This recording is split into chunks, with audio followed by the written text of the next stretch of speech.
Michael Crawford at Risk Minds. I'm going to be interviewing Tom Grondin, CRO of Aegon, to get his views on the conference, but also some of the industry trends and issues.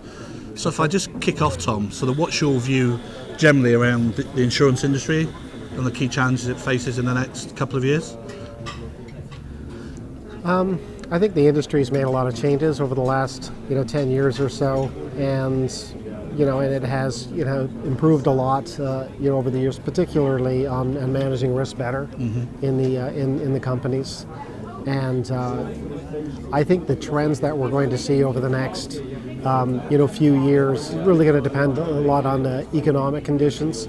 If economic conditions worsen, then I think we'll see a continued conservatism and restraint, by companies. If the economic environment continues to improve and sort of the good times come back, then I think we'll start to see more pressure on the industry to do more with capital and to be more aggressive in the commercial aspects of the business. Okay.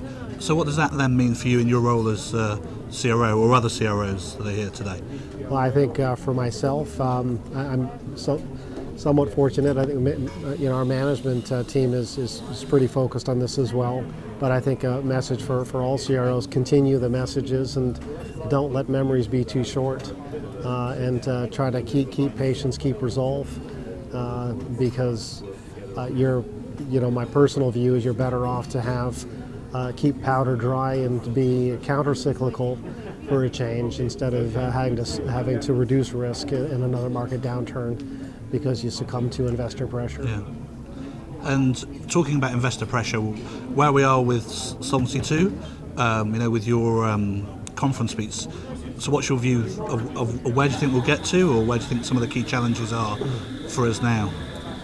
I think some of the qualitative, stronger supervisory, elements of Solvency II will get implemented in the industry. I think there's enough support and momentum there. I think it's the quantitative aspect, and the mark-to-market system, which with all the volatility it brings, and the economic environment we've seen that's possible over the last 6-7 years, which has happened before again, of course, but this is again about memories.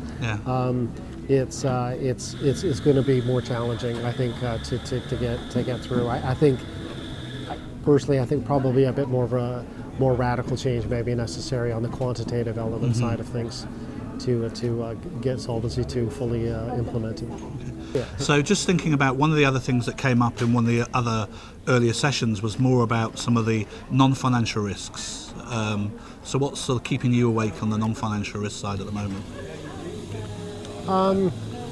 Keeping me awake, I sleep well, by the way. Some things we focus on are, areas of control framework and risk culture, in the organization, which I tend to call more and more balanced culture. And those are probably the two primary areas. Also, trying not to introduce, too many new things and really improving the quality of what we do. So more standards of practice, things like model validation, things like that, to try to improve, our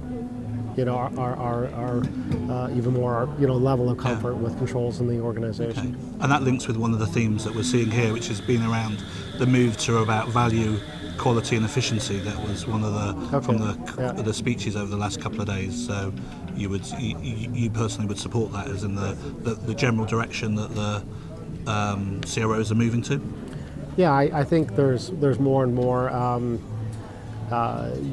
focus and energy spent in that direction. I think helped somewhat by Solvency II, with say efforts around controls, documentation, model validations, things like that. I think if you look at one of the things we're doing in Aegon is rolling this out, more broadly beyond just what's Solvency II, impact Solvency II, but to all key management, business processes. So. Okay. Well, thank you, Tom.